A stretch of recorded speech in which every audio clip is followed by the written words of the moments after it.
está faltando? Pode falar. O que está faltando? E aí, Caio, o que está faltando? Fala aí, pensa aí, o que está faltando?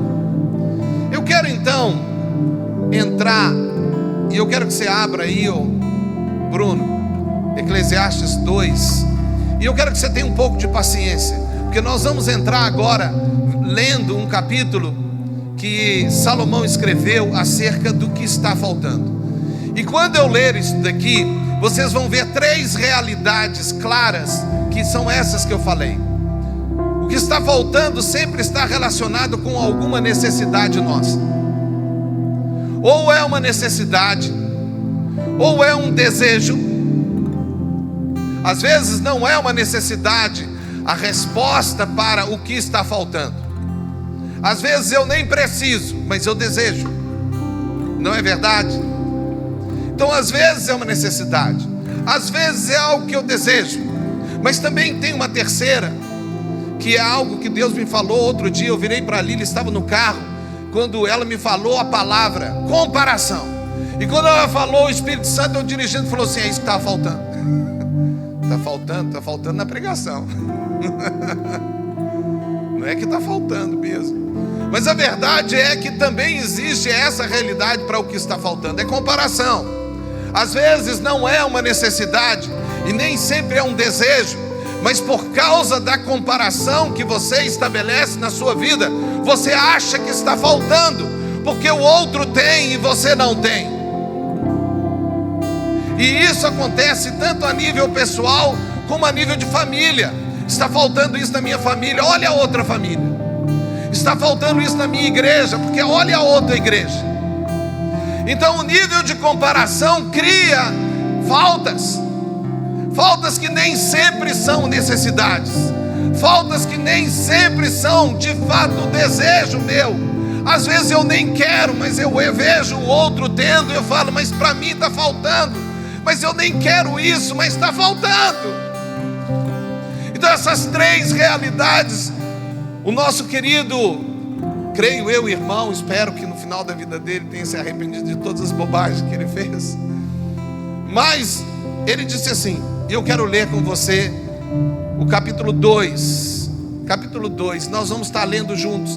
E enquanto eu estiver lendo, se eu comentar alguma coisa, é porque eu estou falando sobre o que Salomão, o rei sábio, que experimentou tudo, ele disse sobre o que está faltando. E preste atenção, quando ele disse assim: eu disse a mim mesmo, venha, experimente o prazer, descubra as coisas boas da vida. Amém? Legal a palavra dele. Mas também isso se revelou inútil. Ficou complicado agora, pode seguir. Eu disse: o riso é loucura. Riso. Ô Salomão, peraí, calma. Mas vamos falar, porque isso é Bíblia.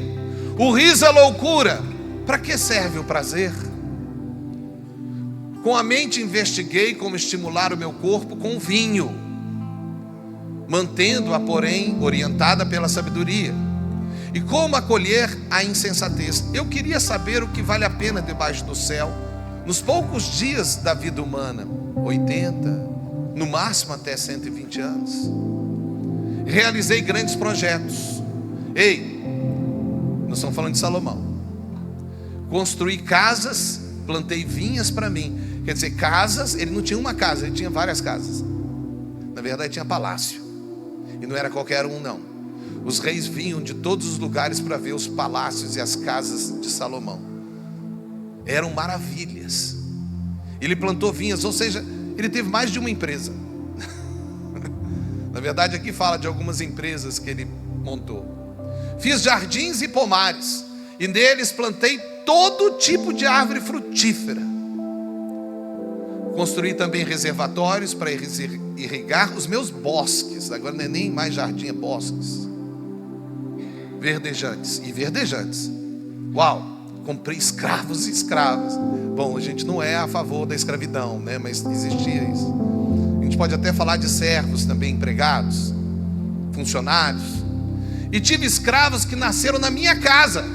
Além disso, tive também mais bois e ovelhas de todos os que me precederam em Jerusalém, mais do que todo mundo.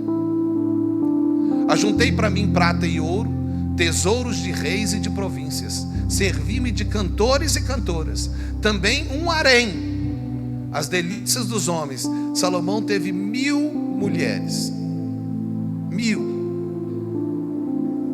300 eram princesas e 700 concubinas. Assim excedi a grandeza de todos que me precederam em Jerusalém, conservando comigo a minha sabedoria. Não neguei aos meus olhos nada que desejava. Não me recusei a dar prazer algum ao meu coração. De fato, meu coração se alegrou em todo o meu trabalho. Essa foi a recompensa de todo o meu esforço. Entretanto, quando avaliei tudo o que as minhas mãos haviam feito e o trabalho que eu tanto me esforçara para realizar, vi que tudo era inútil. É correr atrás do vento. Não há nenhum proveito no que se faz debaixo do sol. Então, passei a refletir na sabedoria, na loucura e na insensatez. Isso que é uma pessoa realmente preocupada, né, Caio? Tentando entender as coisas. O que pode fazer o sucessor do rei, a não ser repetir o que já foi feito? O que eu fiz, outro já fez. Não tem nada de novo na terra. Eu acho tão interessante, e eu vou continuar lendo, mas deixa eu parar aqui e falar. Tem gente que fala assim: não, pastor, o senhor não sabe pelo que eu estou passando. Ei, alguém já passou pelo que você passou. Ei, alguém passou pior do que você passou. Pior. Não venha me dizer que a sua situação é uma situação única, que nunca aconteceu. É igual quando alguém vira e fala assim: pastor, eu tive uma revelação, mas essa revelação ninguém teve. Ah, para com isso, é claro que alguém teve. Nós temos pelo menos 2000 anos de história da igreja. Não existe nada de novo debaixo do céu. Você só descobriu o que alguém descobriu lá atrás e esqueceu, só isso. Mas o texto continua: observei que a sabedoria é melhor do que a insensatez, assim como a luz é melhor do que as trevas. Amém? Bom, pelo menos ele começou a falar alguma coisa boa aqui, né? O homem é sábio. O homem sábio tem olhos que enxergam, mas o tolo anda nas trevas. Contudo, cheguei à conclusão de que ambos têm o mesmo destino, ou seja, tanto o sábio como o tolo. Então eu disse a mim mesmo: o que acontece ao tolo também me acontecerá. Que proveito eu tive em ser sábio? Ei, vamos parar aqui. Essa pergunta já surgiu no seu coração. O que adianta eu ser crente? De que adianta eu estar seguindo Jesus e eu estar na igreja? Olha, no final é a mesma coisa. Olha lá, ele está pagando as contas igual eu estou pagando, ele está sofrendo igual eu estou sofrendo, ele tem até casa e eu nem tenho. Já surgiu ou não surgiu essa pergunta? Comparação, é claro. Também disse a mim mesmo: isso também é inútil. Nem o sábio nem o tolo serão lembrados para sempre. Nos dias futuros ambos serão esquecidos. O sábio morre, tal qual o tolo. Por isso desprezei a vida, pois o trabalho que se faz debaixo do sol pareceu-me muito pesado. Tudo é inútil, é correr atrás do vento. Desprezei todo o meu trabalho, pelo qual eu tanto me esforçara debaixo do sol, pois terei de deixá-lo para aquele que me suceder, porque Salomão ia morrer, ele sabia. E quem sabe se ele será sábio ou tolo? Quem vai me seguir será. No entanto, terá domínio sobre tudo que realizei com o meu trabalho e com a minha sabedoria debaixo do sol. Isso também é inútil. Eu iniciei 7 igrejas. E as 7 igrejas, o Espírito Santo falou assim: sai, outro vai entrar no seu lugar. E quando esse outro entrou no lugar, quantas vezes veio no meu coração: mas para que é isso tudo? Eu não vou ter nada. Eu vou dar tudo para ele. E aí vem a pergunta: e será que ele vai ser mais sábio do que eu, ou ele vai ser um tolo? Mas vocês acham que isso é responsabilidade minha? O Senhor é quem decide. O Senhor é que fala. É igual você ser líder de um ministério e Deus virar e falar assim: agora você sai e vai entrar outro. Aí você olha para o outro e fala: mas ele não é igual eu. É claro que não é. Talvez ele seja até melhor do que você, ou talvez ele seja pior que você. Mas você sabe uma coisa? É igualzinho tudo que acontece. Cheguei a ponto de me desesperar por todo o trabalho no qual também me esforcei debaixo do sol. O cara tinha tudo. Um palácio maravilhoso, 1000 mulheres aí. Isso é burrice, mas tudo bem. Ele tinha. O que Salomão tinha? Ele tinha tudo. Poder, fama, gente servindo ele, cantando para ele. Ele não fazia nada. Arrumava a cama dele, até as roupas. Provavelmente ele devia levantar lá da cama dele e fazer assim. E aí os servos vinham, colocavam a roupa nele, tudo, lavava a roupa dele, fazia tudo. Passava na mente, ele pedia e acontecia. Pois um homem pode realizar o seu trabalho com sabedoria, conhecimento e habilidade, mas terá que deixar o resultado do seu trabalho como herança para alguém que não se esforçou por aquilo. Isso também é inútil e grande fortuna. Segue.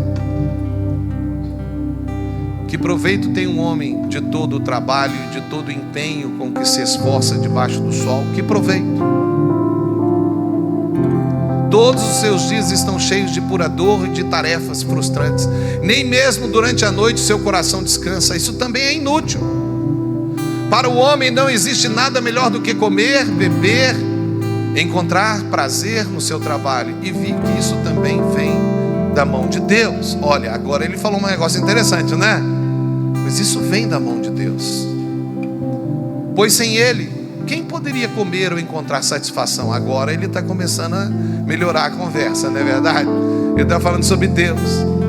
Ele falou que tudo vem de Deus e que nós não teríamos nada se não fosse Ele. Ao homem que lhe agrada, Deus dá sabedoria. Agora ele está falando de Deus. Gostei, né? Salomão, valeu. Deus dá sabedoria, conhecimento e felicidade. Quanto ao pecador, Deus lhe dá a tarefa de ajuntar e armazenar riquezas para entregá-las a quem é do seu agrado. Uau. Isso também é inútil em correr atrás do vento. Olha. Vamos lá. Para tudo há uma ocasião certa. Há um tempo certo para cada propósito debaixo do céu. No capítulo 3, ele só fala sobre o tempo. Ele fala que tudo tem seu tempo. Se alguém depois quiser ler Eclesiastes 3, vai ver o que ele está falando aqui. Tempo de nascer, tempo de morrer, tempo de plantar, tempo de arrancar o que você plantou. E nós paramos aqui. Amém?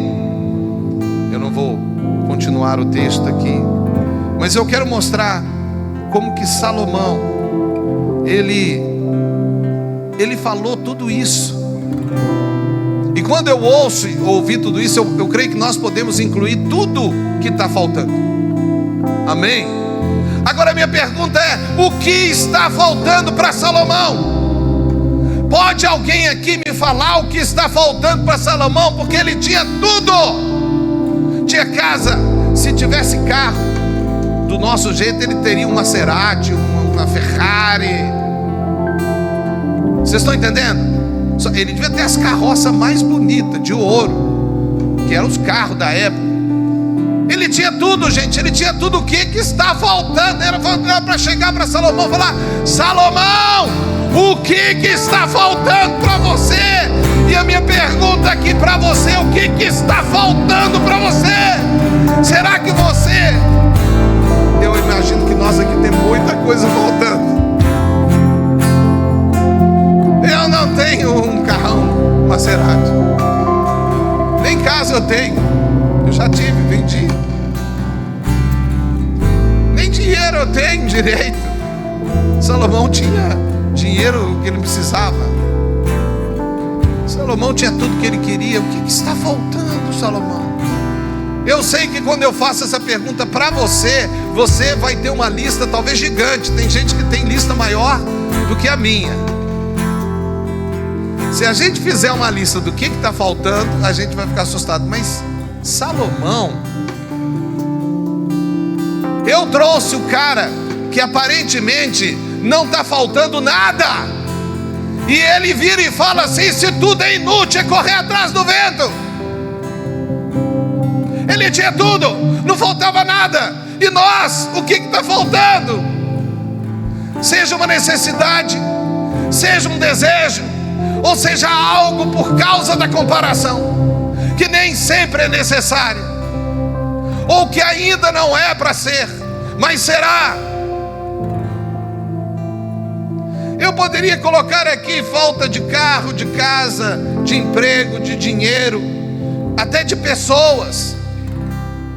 Faltando casar, ter filho, está faltando. Saúde, às vezes pode ser saúde. Com certeza Salomão teve saúde muito boa até o final da vida dele, e os melhores médicos ele tinha. Às vezes você pode falar que está faltando sucesso. Os homens vão virar e falar assim: está faltando respeito. As mulheres vão falar: está faltando amor, paz, alegria, segurança.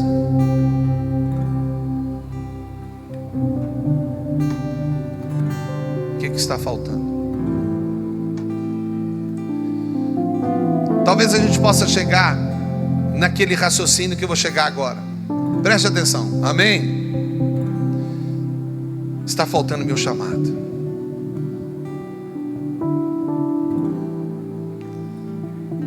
Muitos estão pensando assim: não está faltando mesmo, pastor, está faltando eu cumprir o meu chamado. Eu não estou cumprindo o chamado de Deus na minha vida, o meu ministério. Mas e Elias? O Elias teve um ministério fabuloso, considerado um dos maiores profetas, talvez o maior profeta. O cara subiu numa carroça de fogo para o céu, ele nem morreu, ele foi levado por Deus para o céu. Que ministério! O cara enfrentou 300 profetas de Baal e todos morreram na frente dele. O cara era o cara. Mas um dia o tal poderoso homem que tinha um chamado maravilhoso, que ninguém podia dizer: esse cara não é homem de Deus, esse cara é um profeta de verdade. Ele estava numa caverna, estava chateado com Deus, com o mundo, com ele mesmo, e falando assim: olha, ei, só sobrou eu, todo mundo te negou, só sobrou eu. Deus virou para ele e falou assim: peraí, tem 7.000 que ainda não dobraram o joelho a Baal, Elias. Deus apareceu com fogo, com vento, com um monte de coisa, e ele tentando ouvir Deus. De repente, quando ele ouve Deus, ele sai daquela caverna, e Deus fala: agora eu vou resolver. Você vai arranjar o Eliseu, vai consagrar ele, vai dar essa palavra, e depois acabou, vamos para o céu. Aposentou. Tá bom, acabou. Volta, vem para cá. Amém? Então eu posso dizer para você que também o ministério é um assunto que faz parte do que Salomão disse aqui. Eu poderia dizer até correr atrás do vento. Mas agora eu vou falar: está faltando Deus. Amém? Só pode ser isso, é a resposta. Está faltando Deus. Mas e Davi? O cara era chamado um amigo de Deus. Davi conhecia Deus. Ele até foi cheio do Espírito Santo. E aqui, vamos ser sinceros. Ei, Wallace, vamos ser sinceros. Quantos aqui tem Deus e já sentiu que está faltando alguma coisa? Quer levantar a mão? Você tem Deus, você tem certeza que é nascido de novo, você tem certeza que vai para o céu porque você nasceu de novo, mas você sente que está faltando alguma coisa. Vocês podem concordar comigo? Eu sei que agora tem gente querendo levantar a mão, mas com medo de levantar, tipo assim, essa jogadinha do pastor. Ele vai falar isso, mas ele vai pegar a gente. Eu não vou pegar não, porque eu também passo por isso. Às vezes você tem Deus, mas sente ainda que está faltando. E você vira e fala: mas Deus, eu tenho o Senhor, eu já estou salvo, por que eu estou sentindo isso?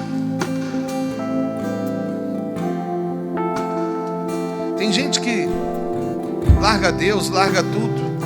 Põe um monte de desculpas para dizer por que largou Deus.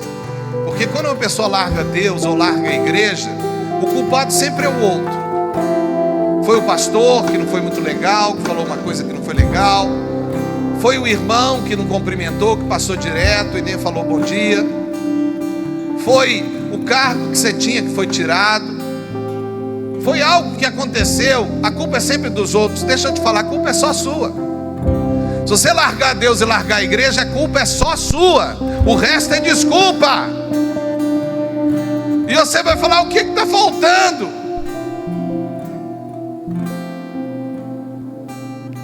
Eu escrevi uma frase aqui, mas só por causa da Lília eu vou falar. Eu nem ia falar não, mas eu vou falar que uma pergunta dessa parece até ridícula, mas na prática parece que existe algo mais sobre o que falta. Sem dúvida, a gente virar e falar assim, mas se eu tenho Deus, por que eu estou sentindo que está faltando alguma coisa? E aí o Senhor me mostrou a chave. Vocês querem saber a chave?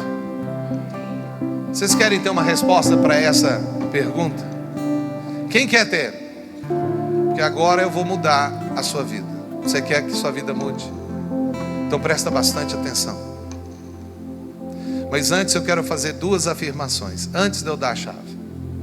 A primeira afirmação é para entender essa pergunta. As duas. A primeira é: a falta sempre existirá. Preste atenção. Não existe possibilidade aqui na terra, até a gente ir lá para o céu, e eu acho que lá no céu também vai ter falta, e eu vou explicar por quê. Mas não tem possibilidade, e você vê o exemplo de Salomão, que tinha tudo, de não faltar alguma coisa na sua vida. Sabe por quê? A falta sempre existirá, pois estamos num ambiente de faltas. A terra foi consumida, ou foi destruída, ou foi influenciada por meio do pecado. Portanto, nós vivemos uma vida de faltas. Haverá sempre uma falta, porque não é perfeito. Nós não estamos ainda num ambiente perfeito. Nós estamos num ambiente de faltas. Então sempre vai ter falta. Preste atenção, não existe essa utopia de achar que não terei mais faltas. Sempre você terá uma falta, porque quando você alcança aquilo que é sua necessidade, aquilo que é o seu desejo, ou aquilo que a comparação te fez achar que deveria ter ou ser, você alcançou, você vai sentir falta ainda. Ainda falta alguma coisa, porque sempre vai faltar. Então não dá para responder essa pergunta do que está faltando, porque está sempre faltando. A questão não é entender o que está faltando, é como viver com o que está faltando, é como viver no meio da falta, porque a falta vai existir. Saia dessa utopia, dessa mentira. Vai sempre ter falta. A outra frase que eu queria falar antes de dar a chave para vocês é que a falta nos leva para um ambiente de dependência. Ei, Deus quer que falte. Acorda. Foi Ele que fez faltar. Foi Ele que permitiu que faltasse, Jonatas. Foi Ele. Porque quando falta, você começa a fazer o que deveria fazer, que é a chave, a resposta da falta. Porque quando você tem uma falta, você sente que precisa de alguém. E se você entra na busca do homem, maldito é o homem que confia na força do braço do homem. Não, a solução com certeza será o Senhor. Ele é aquele que é o Todo-Poderoso, que tem a resposta para todas as suas faltas, da mais simples de todas àquela mais terrível, aquela impossível, Aquela falta que você vira e fala assim: não, essa jamais eu conseguirei. Mas Deus pode. Deus tira o morto do túmulo e faz ele viver depois de 4 dias. Não existe falta para Deus. Ele é o único que não tem falta nenhuma. Ele é o Todo-Poderoso. Ele é perfeito. Ele não tem crises. Ele não tem problema psicológico. Deus é perfeito, não existe falta. Alguém pode falar assim: ah, mas as pessoas não estão amando Deus e Deus se sente com falta. Jamais Deus se sentiu falta, porque Deus é trino. Ele amava e era amado em toda a eternidade, antes, hoje e depois. Ele não precisa de nada nem de ninguém. Ele é completo em si mesmo. Ele nos deu a oportunidade de entrar no ambiente dele. E quando nós entramos nesse ambiente, nós entendemos que não existe mais falta quando eu tenho ele. E aqui está a chave. Eu vou dar os exemplos e depois vou afirmar a falta. Ou seja, a falta na resposta dessa pergunta. Vocês querem saber? Quem está curioso aqui quer saber? Eu acho que já, se eu pudesse parar aqui, já estava bom, não estava? Já estava bom, porque você já sabia que não existe essa história de o que está faltando. Você poderia falar assim: não, eu sei que se tem falta é porque eu preciso depender de Deus, amém? Já está bom. Mas tem mais.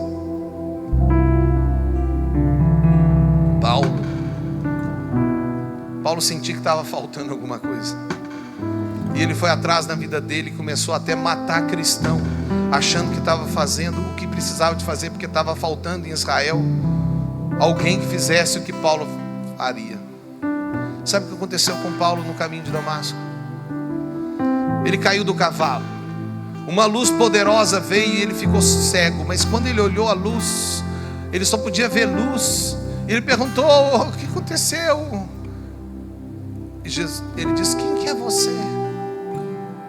E Jesus disse: eu sou Jesus, a quem você está perseguindo.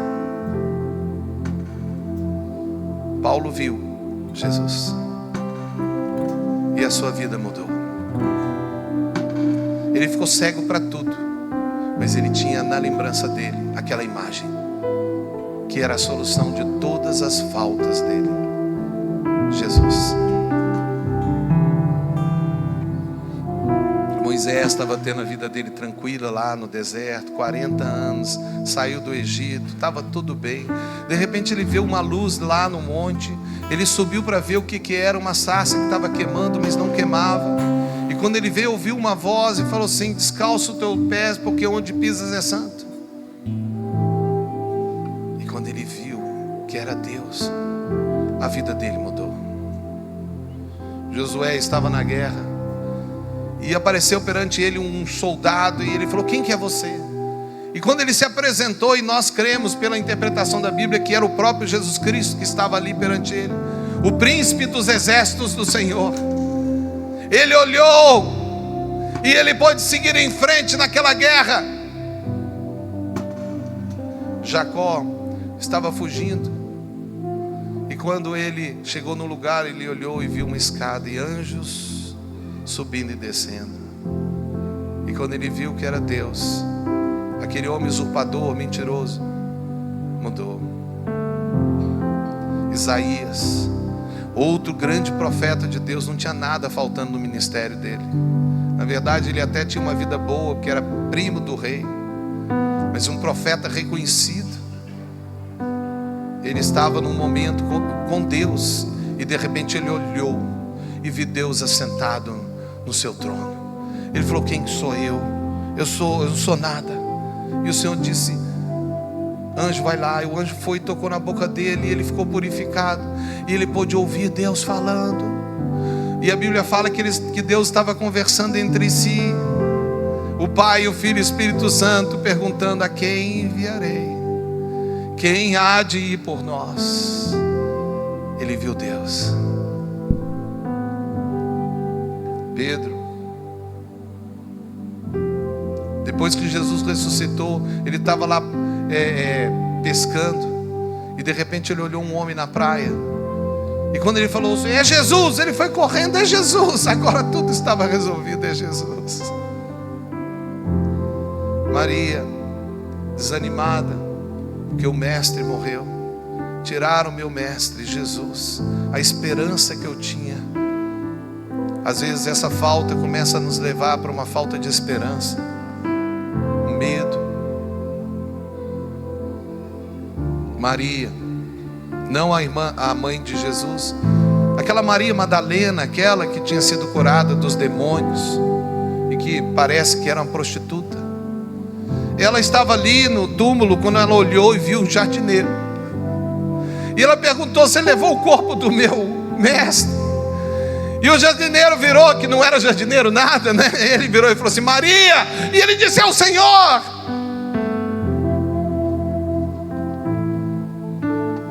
João tinha quase 100 anos de idade, numa prisão, o último dos apóstolos. Todos tinham sido mortos e martirizados. Pelo que a história diz, tentaram matar João e não conseguiram. Colocaram ele na ilha de Patmos, uma prisão. E ele estava lá, quando ele olhou e viu Jesus. E aí ele escreveu todo o livro do Apocalipse, o último livro da Bíblia. Depois ele foi para Éfeso, e velhinho morreu lá, com os irmãos de Éfeso. E para eu terminar, eu falei alguns que eu estou dando a resposta, que eu espero que você já esteja entendendo. Estevão, o primeiro mártir da igreja, o primeiro que morreu por causa do Evangelho de Jesus, ele estava sendo apedrejado. Ei, o cara fez tudo certo, cheio do Espírito Santo, pregando, gente convertendo, virou diácono, os primeiros diáconos da igreja. O cara estava sendo apedrejado. Ele olhou e viu Jesus. E quando ele viu Jesus, ele disse: o céu está aberto. O cara estava sendo apedrejado, ele estava morrendo, ele estava sentindo dor, mas ele olhou e viu Jesus. E aqui eu quero chegar a essa chave maravilhosa. A chave do que está faltando é olhar para Deus. A chave do que está faltando é olhar para Deus. Ouça de novo: a chave de tudo que está faltando na sua vida é parar de olhar para o que está faltando e olhar para aquele que não tem falta nenhuma. Olhar para aquele que tira todas as nossas faltas, aquele que é a solução de tudo que existe. Ei, quando estiver faltando, para de olhar para o que está faltando, para de murmurar, como o Bruno disse aqui. Olha para Deus. Ele é a solução, porque vai continuar faltando, vai ter outras faltas, mas toda vez que faltar, olha para Deus, olha para Jesus, e o céu vai se abrir, e as coisas vão se resolver. Nada é impossível para o Senhor. Não importa o que está faltando, não importa, e vai faltar mesmo, seja por uma necessidade, seja por um desejo, seja até por uma comparação. Não importa, o que importa é que nós podemos olhar para Jesus, e quando nós olharmos para Ele, nós veremos o céu aberto. Para de olhar para o que está faltando. Para de fazer uma lista do que está faltando. Se você fizer uma lista do que está faltando, é só para fazer a lista do pedido de oração. Amém? Para você colocar lá no cálice de oração os seus pedidos. Na sua devoção diária para Deus, você faz a sua lista e pede para Ele. Mas para de olhar para isso como se isso fosse o problema da sua vida e o que vai te fazer desistir de Deus, desistir do seu ministério, desistir da sua vida, desistir da igreja, desistir de Deus por causa do que algo que está faltando, que sempre vai faltar. E pior, se você larga a igreja, você larga Deus, você larga o seu ministério, vai faltar muito mais se você sair do seu lugar. Se você sair de onde Deus quer que você esteja, vai faltar muito mais. Eu sei que tem os tempos de Deus para a gente dar uma parada, talvez umas férias. Eu sei de Deus que existe o ano sabático. Alguns dos meus colegas já fizeram ano sabático. Eu já fiz sabáticos, né? 6 meses. Deus já me deu uns sabáticos assim. Sabático é um tempo de descanso. Mas eu queria dizer, para terminar, e eu posso assim chamar já o louvor para estar aqui.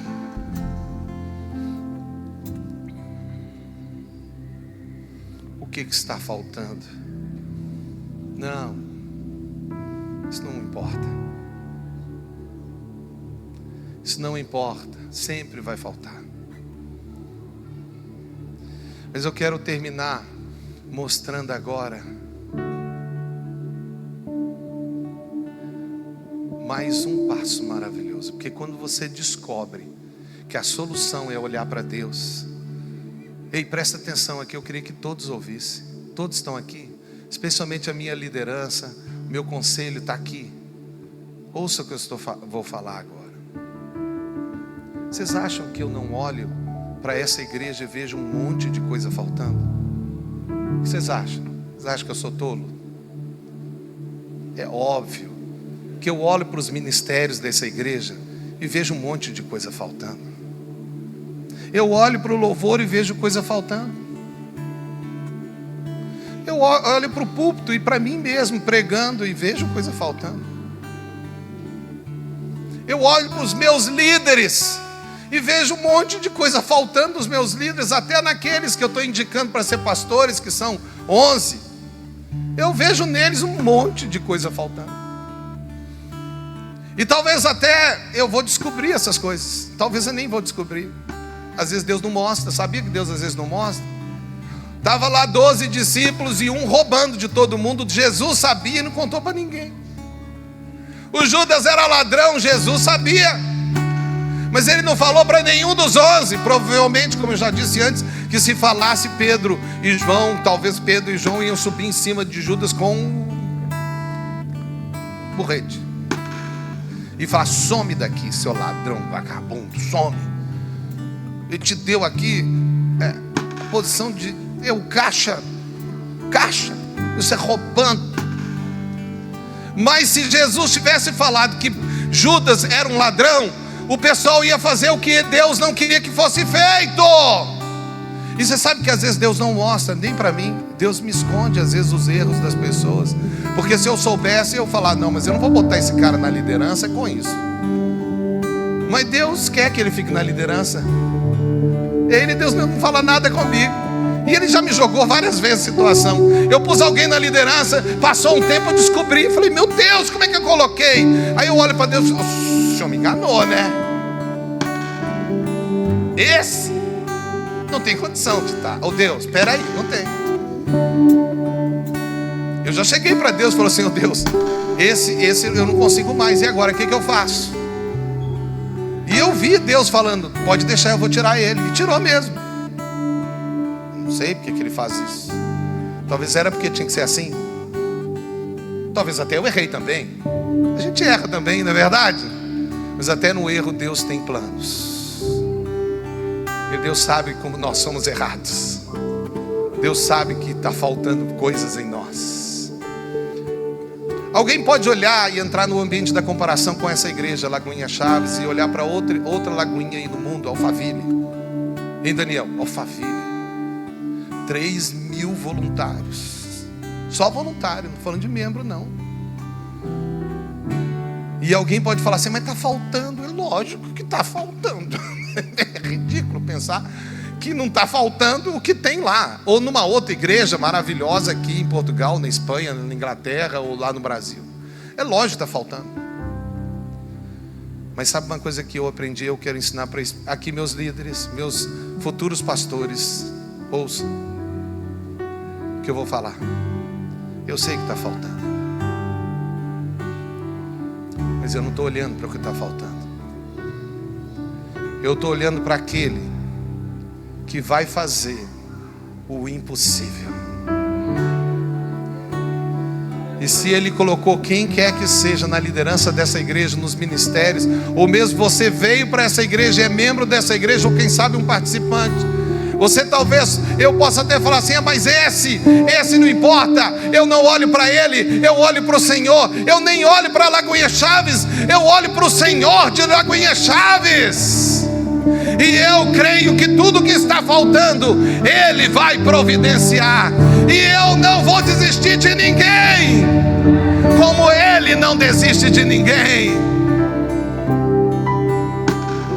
É claro que está faltando. É claro que tem pecado entre nós. É claro que tem irmãos até na liderança que estão escondendo o pecado, achando que podem esconder pecado. Vocês não escondem pecado de Deus. Deus já sabe de tudo que vocês fizeram e falaram. Deus sabe de todas as fofocas que tem no nosso meio. Deus sabe de toda a incredulidade, de toda a murmuração. Deus sabe de tudo isso. Mas Ele não desistiu de nós. Ele não desistiu de você. O importante não é o que está faltando. O importante é olhar para o Senhor. Mas para terminar, eu quero ler o texto. E logo depois nós vamos estar ouvindo uma música muito antiga, que falou muito ao meu coração, no meu passado. Acho que a Elisete consegue cantar, né? Vai conseguir? É bem antigo. Talvez vocês nem conhecem. Mas tem a ver com isso. Lucas 22, 60, 62. O texto bíblico diz: e Pedro disse: homem, não sei o que dizes. E logo estando ele ainda a falar, cantou o galo. Deus falou com Pedro: Pedro, você vai me negar? De jeito nenhum. Eu? O Pedro, você vai me negar? De jeito nenhum, eu não te largo nunca. Comprou uma espada, botou do lado. Na hora que no Getsemane chegou a guarda, veio para poder prender Jesus. Ele tirou a espada e cortou a orelha do sumo sacerdote. O cara estava pronto para morrer. Deus virou, pegou a orelha, botou no lugar e falou: Pedro, guarda essa espada. Quem com a espada ferir vai ser ferido pela espada. Para com isso. O Pedro deve ter entrado em parafuso. Falou: esse cara é louco, eu estou tentando ajudar ele, salvar ele, quer ser preso. Ah, não dá não, não dá mais. Eu vou deixar essa igreja, acabou, não tem mais jeito. Não falou desse jeito comigo, eu não aceito mais. Ah não, eu tentei, eu fiz tudo que podia, eu quebrei, eu fiz, e eles não entenderam, eles não viram. Eu só recebi repreensão, só repreensão. Eu vou largar Deus, eu vou largar a igreja, eu vou largar Jesus.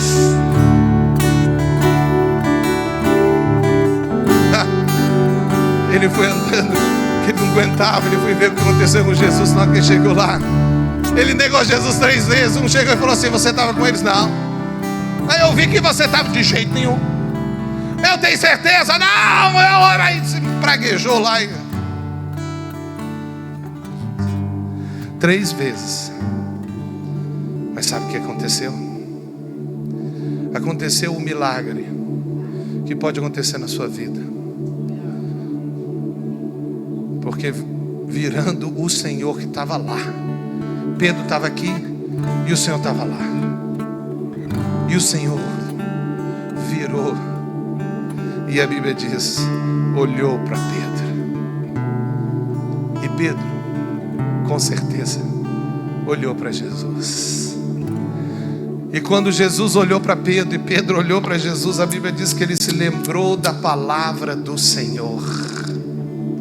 No meio do erro dele, no meio do desespero, no meio do absurdo de negar Deus, de mentir, Pedro lembrou da palavra do Senhor, como havia dito: antes que o galo cante, hoje me negarás 3 vezes. E saindo Pedro para fora, chorou amargamente. Mas graças a Deus, Pedro não foi como Judas, que saiu chorando e se suicidou. Pelo contrário, depois ele foi cheio do Espírito Santo, e no dia do Pentecostes ele pregou, e 5.000 pessoas se converteram de uma vez só. Porque ele olhou para Jesus, mas ele viu que Jesus estava olhando para ele. E aqui está o final do que eu tinha que falar, do que está faltando. Você quer a solução do que está faltando? Olha para Jesus. E quando você olhar para Ele, você vai perceber que Ele já estava olhando para você. E quando você perceber que Ele já está olhando para o seu problema, para a sua realidade, quando você perceber que Deus se importa com você, que Ele não se esqueceu de você. Olha, Jesus estava sendo preso, já estava sendo esbofeteado, já estava no momento em que todo mundo tinha abandonado Ele. Ele tinha todos os motivos de praguejar e falar assim, que Pedro morra. Não, ele só olhou. E na hora, eu imagino o olhar do Senhor, porque foi só 1 minuto. 1 minuto só do seu olhar, tudo em mim mudou. Só um olhar dele.